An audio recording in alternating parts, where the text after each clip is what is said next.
Alright guys, आज start करते हैं अपना नेक्स्ट सेशन एमसीक्यूज का पॉलिटिकल थ्योरी के। आई एम सॉरी, थोड़ी सी वीडियो आज लेट हो गई because so many aspirants come and see me, so yeah nonetheless.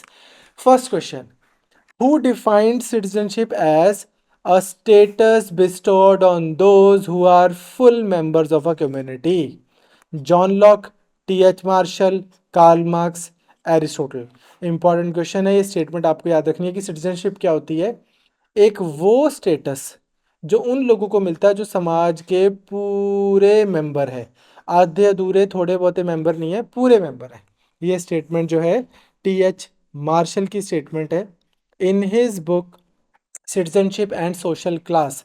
ये क्या बोलते हैं कि person those who are full members of a community with equal civil political and social rights and duties for those who hold that status. तो आपको याद रखना है, टी एच मार्शल की ये स्टेटमेंट पेपर में आपको एज इट इज पूछी जा सकती है। ठीक है जी। और इनकी वर्क का क्या नाम है? Citizenship and social class. आप ये भी याद रखना। ठीक है, चलो नेक्स्ट। अकॉर्डिंग टू एरिस्टोटल, ये हमने कल भी क्वेश्चन ऐसा सा देखा था, what is this central role of citizenship. Aristotle बोलते हैं कि सिटीजनशिप का मतलब बस ये नहीं है कि आपके पास पासपोर्ट है या आधार कार्ड है। नो, सिटीजनशिप का मतलब क्या है? आप अपनी कंट्री के लेजिस्लेटिव, एग्जीक्यूटिव एंड जुडिशियल तीनों फंक्शंस में पार्टिसिपेट करते हो। सरकार कोई लॉ बना रही है तो आप देखते हो इस लॉ में पॉजिटिव क्या है, नेगेटिव क्या है। जो पॉजिटिव है उसके बारे में आप 10 लोगों को बताते हो कि यार ये लॉ बड़ा अच्छा आ रहा है, सरकार लेके आ रही है। जो नेगेटिव है उसके बारे में आप न्यूज़पेपर में लिखते हो, उसके बारे में आप ट्विटर पे लिखते हो, उसके बारे में आप सरकार को भी लेटर लिखते हो कि यार ये लॉ तुम्हारा गलत है। तो ये आपकी हो गई लेजिस्लेटिव पार्टिसिपेशन। या फिर आप इलेक्शन लड़ते हो कि भाई मैं बनाऊंगा लॉ, मैं बताता हूँ। सिमिलरली एग्जीक्यूशन, अगर सरकार अच्छा लॉ बनाती है कि भाई टू व्हीलर चलाते हुए हेलमेट पहनना है, ट्रैफिक सिग्नल को फॉलो करना है, या टाइमली टैक्स देना है, या इस तरह की कोई भी अच्छे लॉ बना रही है सरकार, वुमेन डॉरी जो है वो नहीं लेनी है, जेंडर डिस्क्रिमिनेशन नहीं करना है, तो उन लॉज को आप एग्जीक्यूशन में हेल्प करते हो, खुद भी उनको फॉलो करते हो। सरकार कोई बुरे लॉ बना दे अगर, तो वो जो बुरे लॉ हैं उन लॉज के अगेंस्ट फिर आप धरने देते हो, सरकार को बोलते हो कि ये लॉ अच्छा नहीं है। और जुडिशियल फंक्शन इसी तरह से। तो एरिस्टोटल क्या बोल रहा है कि active participation in the governance of the police, ये होती है सिटीजनशिप। नहीं ਤਾਂ ਆਧਾਰ ਕਾਰਡ ਲਈ ਤਾਂ ਬਥੇਰੇ ਤੁਰੇ ਫਿਰਦੇ ਤੁਸੀਂ ਕਾਹਦੇ ਸਿਟੀਜ਼ਨ ਜੇ ਤੁਸੀਂ एक्टिवली पार्टिसिपेट ही नहीं किया। ठीक है जी, चलें आगे। चल next, which thinker associated citizenship with multicultural approach emphasizing group identity and cultural recognition? Options are J.S. Mill, Robert Nozick, Michael Walzer या एडमंड बर्ग। यार माइकल वॉल्जर है, उसकी एक बुक का नाम है जस्टिस, कम्युनिटी एंड सिटीजनशिप। इसमें माइकल वॉल्जर क्या बोलता है? ये बोलता है कि यार समाज है ना, जो पूरा का पूरा कोई देश, कोई मुल्क, उसको ना आप ऐसे ना सोचो कि यार ये कोई मुल्क है, इसमें लोग हैं, ये एक मार्केट प्लेस है, सब आपस में इंटरेक्ट कर रहे हैं। कोई मान लो दुकानदार है, कोई कस्टमर है, कोई चीनी बेचने वाला है, कोई लोहा बेचने वाला है, कोई रिक्शा चलाने वाला है। इसको आप ऐसे एक मार्केट प्लेस की तरह ना लो, एक सिंगल, ऐसा नहीं है। इसकी जगह पे क्या है, एक समाज में ना अलग अलग स्फीयर बने हुए हैं, अलग अलग स्फीयर बने हुए हैं, दुनिया है। दुनिया के अंदर भी बहुत सारी दुनिया है। जैसे कि एक दुनिया होगी एग्जाम्पल के लिए एजुकेशन की दुनिया। ठीक है, मान लो एक हो गई एजुकेशन की दुनिया, दूसरी हो गई मेडिकल की दुनिया, कोई तीसरी हो गई मान लो पॉलिटिक्स की दुनिया। अब एजुकेशन में ही दुनिया में एडमिशन किस चीज़ पे मिलनी चाहिए? मेरिट के बेस पे, ना कि मनी के बेस पे। मेडिसिन की दुनिया में, हॉस्पिटल्स में पेशेंट्स को किस चीज़ के बेस पे ट्रीट किया जाना चाहिए? उसकी मेडिकल नीड के हिसाब से, ना कि वेल्थ के हिसाब से, पैसे के हिसाब से। सिमिलरली पॉलिटिक्स में अगर कोई लीडरशिप है तो वो कोई लीडर है वो कैसे जीते? ट्रस्ट के बेस पे, वोट्स के बेस पे, ना कि कैश के बेस पे। तो वो क्या बोलता है कि एक sphere of justice, the main point is उसका कि कोई भी एक चीज़, मनी या पावर, वो जो है वो सारी चीज़ों को डोमिनेट ना करे। कहीं पर ट्रस्ट ज़्यादा मैटर करेगा, कहीं पर मेरिट ज़्यादा मैटर करेगी, कहीं पर नीड ज़्यादा मैटर करेगी। तो ऐसा नहीं है कि बस एक चीज़ है कि भाई, जैसे हम बोलते भी हैं कि यार आजकल तो पैसा ही रब है। हर चीज़, ना कोई ट्रस्ट मैटर करता, ना कोई नीड मैटर करती, ना कोई मेरिट मैटर करती, पैसा पैसा। ठीक। सो पैसा पैसा कर दिया वाला गाना माइकल वॉल्जर ने लिखा है। ठीक है, I am just kidding, but you should know कि this is his idea. He is talking about citizenship with a multicultural approach emphasizing group identity and cultural recognition. ठीक है, चले आगे। Next, which treaty is considered to be the foundation of modern nation state? Basically अगर चार चीजें हो मिल जाए तो बनता है एक नेशन, एक स्टेट। नेशन और स्टेट में फर्क क्या है? नेशन है जो, वो एक फीलिंग है। नेशन एक फीलिंग है, या फिर नेशन एक सेंटिमेंट है, इमोशन है। जैसे जहाँ पे 10 लोग वो इकट्ठे हो जाएं जो बोलें कि यार हम पंजाबी हैं। पंजाबी होना मतलब पंजाबी कल्चर, पंजाबी विरसा, पंजाबी भाषा, पंजाबी खाना, पंजाबी गहने, पंजाबी सौ जो भी कुछ ला लो उसे, इतिहास। वो की हो गया एक पंजाबी नेशन। जहाँ पे 100 लोग वो इकट्ठे हो जाएं जो बोलें कि यार हम ना तुर्की लैंग्वेज जो है, तुर्क भाषा, तुर्क आइडेंटिटी, तुर्क नस्ल, ਅਸੀਂ ਉਹਨੂੰ ਲੈ के इकट्ठे हुए हैं, वो क्या हो गया? Turk nation. वैसे ही तिब्बती लोग इकट्ठे हो जाएं कि तिब्बत का कल्चर, तिब्बत का रिलीजन, तिब्बत का इतिहास, तिब्बत की लैंग्वेज, उसको लेके लोग इकट्ठे हो गए तो वो क्या हो जाएगा? Tibet, Tibetan nation. तो ये जो फीलिंग है ना कि नेशन, नेशन क्या है? एक फीलिंग। ये आपको याद रखना है, बहुत इंपॉर्टेंट कॉन्सेप्ट है, रेगुलरली इसके ऊपर क्वेश्चन आता है। बट स्टेट क्या है? स्टेट और नेशन में फर्क है। स्टेट फीलिंग नहीं है, स्टेट एक स्ट्रक्चर है। ऐसे स्टेट, ऐसे स्ट्रक्चर। स्टेट एक ढांचा है जिसमें चार चीजें होती हैं। पहला, पीपल, लोग। दूसरा, टेरिटरी। तीसरा, गवर्नमेंट। और चौथा, सॉवरेनिटी। ये चार चीजें जब मिल जाती हैं कहीं पर तो वो बनता है स्टेट। इसका एक एग्जांपल देखो, इंडिया। इंडिया आज जो है, इंडिया में लोग हैं सुख नाल 140 करोड़, ते वधन हुई है। फिर हमारी एक टेरिटरी भी है, JNK से लेके तमिलनाडु तक और नागालैंड से लेके गुजरात तक। हमारी एक सरकार भी है, और वो सरकार जो है वो सॉवरेन भी है, वो फाइनल डिसीजन मेकिंग पावर भी है उसके पास में, वही फाइनल सरकार है। तो हम इंडिया को क्या बोलेंगे कि इंडिया एक स्टेट है। बट मान लो 1947 से पहले, 1945 में इंडिया में लोग थे तब भी थे, टेरिटरी थी तब भी थी, सरकार थी तब भी थी। आप मॉडर्न हिस्ट्री में आपने पढ़ा होगा, governor general, vice Roy. But वो जो सरकार थी इंडिया में, उसके पास सॉवरेनिटी थी ना? सॉवरेनिटी नहीं थी। तो 1945 से पहले इंडिया एक इंडिपेंडेंट स्टेट नहीं, 1947 से पहले इंडिया एक इंडिपेंडेंट स्टेट नहीं था। अब एक दूसरी चीज़ ले लो, आप ले लो एग्जाम्पल तिब्बत का ही। तिब्बत में लोग रहते हैं जी। टेरिटरी है तिब्बत की, बिल्कुल है। सरकार है तिब्बत में, तिब्बत में सरकार भी है, लेकिन उस सरकार को चाइना ने भगाया हुआ है, वो रहते हैं जाके USA में। उसको हम बोलते हैं गवर्नमेंट इन एग्जाइल। उस सरकार के पास सॉवरेनिटी है? नहीं है, सॉवरेनिटी नहीं है। इस वजह से तिब्बत भी जो क्या है, कोई नेशन होएगा, एक फीलिंग होएगी, सेंटिमेंट होगा, पर ग्राउंड पे मैप में कोई ढांचा नहीं है कि यार एक ये देश हो गया जिसका नाम है तिब्बत। तिब्बत जो है वो चाइना का ही पार्ट माना जा रहा है। वैसे ही आपको एक समझाने के लिए एक और एग्जांपल देता हूँ ताकि आपको थोड़ा डिफरेंस समझ आए। मान लो कोई देश है जिसका नाम है, या कोई नेशन है जिसका नाम है कुर्दिस्तान।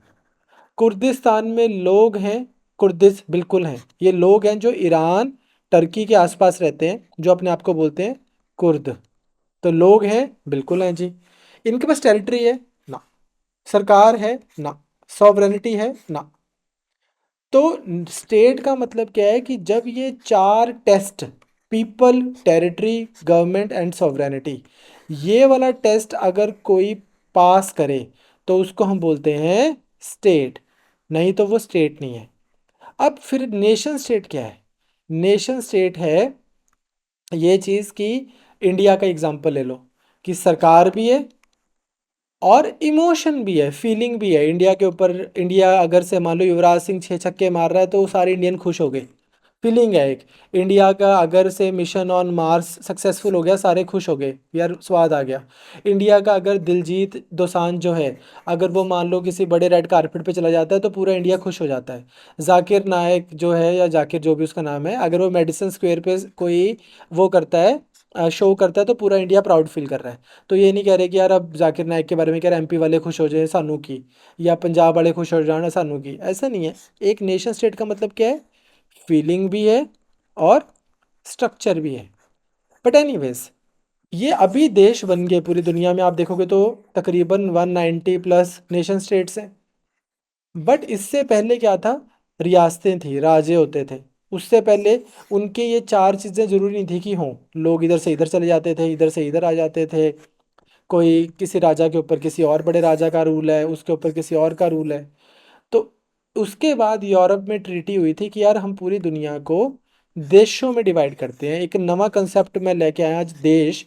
कोई आके कहता यार आओ अपा ऐ करिए, देश बनाइए, स्टेटा बनाइए, नेशन स्टेट सरकारा बनाइए।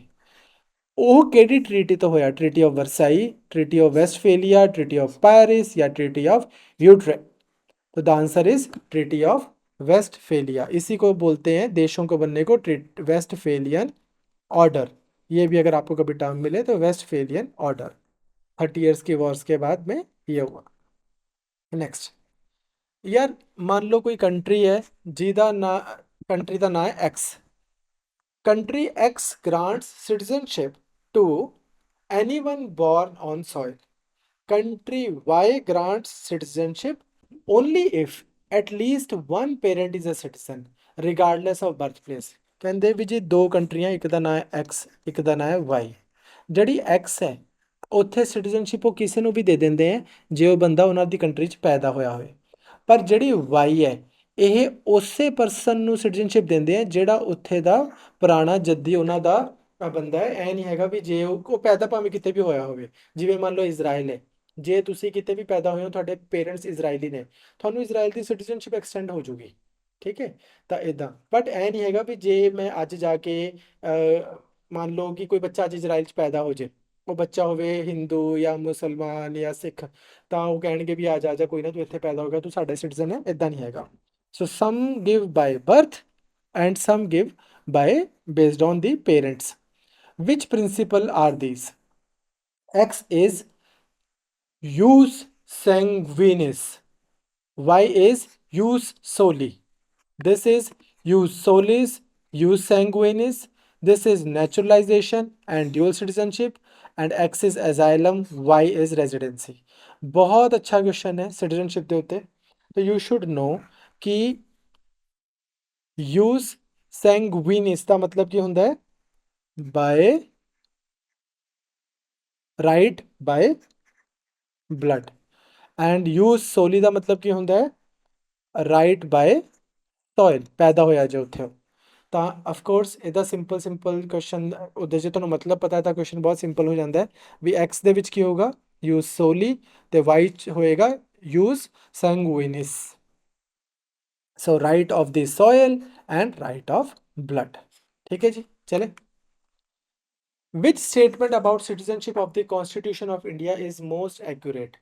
The Constitution provides a complete permanent code of citizenship and states cannot be altered by parliament. ਤੁਹਾਨੂੰ ਪਤਾ ਹੈ ਕਿ ਆਪਣੇ ਕਨਸਟੀਟਿਊਸ਼ਨ ਦੇ ਵਿੱਚ ਆਰਟੀਕਲ 5 ਤੋਂ 11 ਦੇ ਵਿੱਚ ਸਿਟੀਜ਼ਨਸ਼ਿਪ ਦੀ ਗੱਲ ਕੀਤੀ ਹੈ। But our constitution only tells कि कौन होगा इंडिया का citizen at the time of independence. आज कौन सिटीजन है बस उसकी क्लैरिटी दे रहा है कॉन्स्टिट्यूशन। उसके बाद कौन सिटीजन होगा, किस बेसिस पे सिटीजनशिप मिलेगी, किसको नहीं मिलेगी, कैसे रिवोक होएगी, इसके लिए वो कॉन्स्टिट्यूशन क्या कहता है कि यार पार्लियामेंट बनाता हूँ, अगे अगे पार्लियामेंट लॉ बना दिया करूँगा, वो दस दूगा भी किवें किवें सिटीजनशिप मिलूगी या रिवोक होगी। दूजा statement, Citizenship is a stateless subject under the 7th schedule. Third, Article 5 to 11 deals with citizenship at the commencement of the Constitution and empowers Parliament to make laws of the citizenship. And next is citizenship is a fundamental right. So of course you know it is not a fundamental right guaranteed in part 3. So correct answer is C, Article 5 to 11. Next, which form of nationalism is based on shared political value of citizenship rather than ethnicity or culture? कौन सा ऐसा citizenship, कौन सा ऐसा nationalism है जो बोलता है कि अच्छा आप liberty, equality, fraternity, secularism, open speech, जो लोग इन चीज़ों में मानते हैं, religious tolerance, individualism, civic sense, जो लोग इन चीज़ों में मानते हैं वो सारे लोग इकट्ठे हो जाओ भाई, आओ आज हम एक देश बनाते हैं। चाहे आप हिंदू हो, मुस्लिम हो, सिख हो, क्रिश्चियन हो, जैन हो, चाहे आप यूरोपियन हो, चाहे आप चाइनीज़ हो, चाहे आप कोई भी कंट्री, किसी भी एथनिसिटी के हो, किसी भी कल्चर के हो, आप पंजाबी हो, बंगाली हो, जो इन सिविक, इन वैल्यूज़ में, पॉलिटिकल वैल्यूज़ में मानता है वो आ जाओ, आओ हम मिलके देश बनाएं। इस तरह के देश को, इस तरह की देशभक्ति को हम क्या बोलते हैं? Civic nationalism.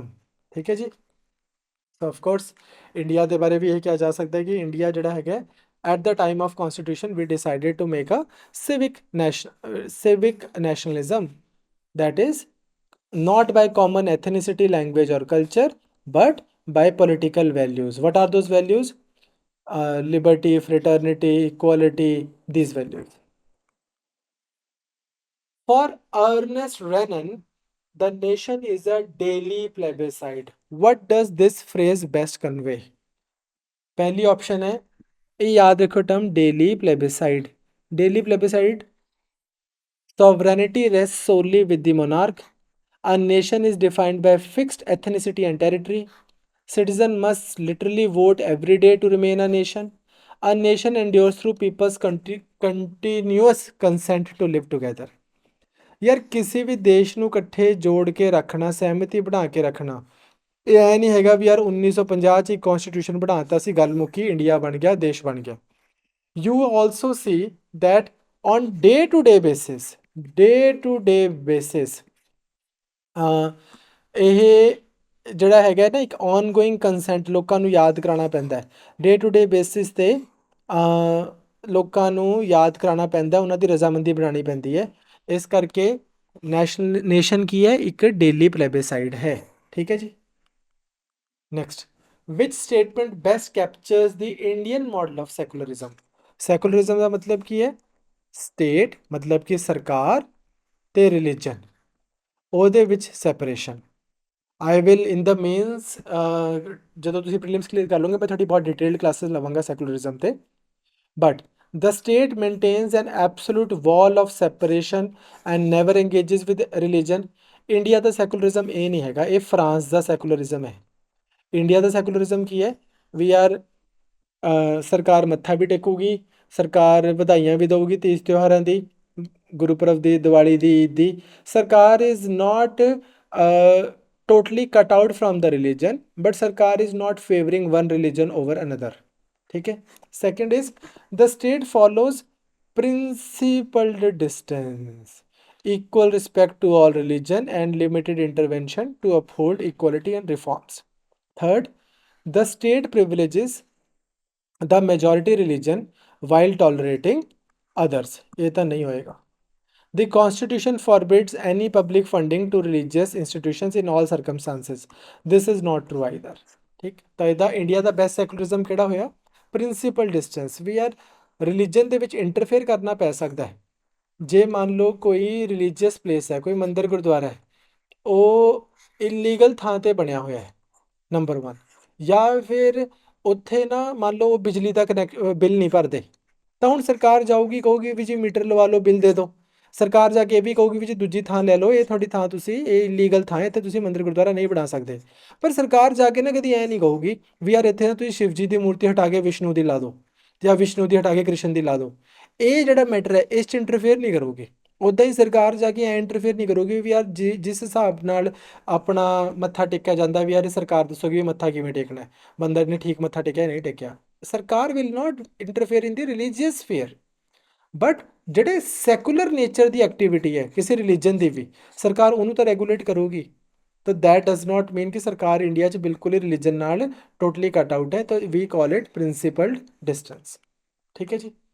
Now next, which Supreme Court case explicitly affirmed secularism as part of basic structure of the constitution? ਕਿਹੜੀ ਸੁਪਰੀਮ ਕੋਰਟ ਦੀ ਜਜਮੈਂਟ ਨੇ ਕਿਹਾ ਸੀ ਵੀ ਯਾਰ ਗੱਲ ਸੁਣੋ, ਬੇਸਿਕ ਸਟਰਕਚਰ ਹੈ ਜਿਹੜਾ ਉਹਦੇ ਵਿੱਚ ਦਿਸ ਇਜ਼ ਇੰਕਲੂਡਿਡ ਕੀ ਨਾ ਇਹਦਾ secularism. So option is SR Bommai case. ਇਹ ਤੁਹਾਨੂੰ ਮੰਗਾ ਸਰ ਨੇ ਵੀ ਕਰਾਇਆ ਹੋਣਾ MCQ। ਸੈਕੂਲਰਿਜ਼ਮ ਤੁਹਾਡਾ ਪੋਲੀਟੀਕਲ ਥਿਓਰੀ 'ਚ ਵੀ ਲਿਖਿਆ ਹੋਇਆ, ਇਸ ਕਰਕੇ ਕੱਲ ਵੀ ਮੈਂ ਤੁਹਾਨੂੰ ਸੈਕੂਲਰਿਜ਼ਮ ਦੇ ਕੁਝ MCQs ਕਰਾਉਂਗਾ। So with this, I will wind up today's session. I hope you learned something. I'll see you tomorrow. All the best. Take care. Good night.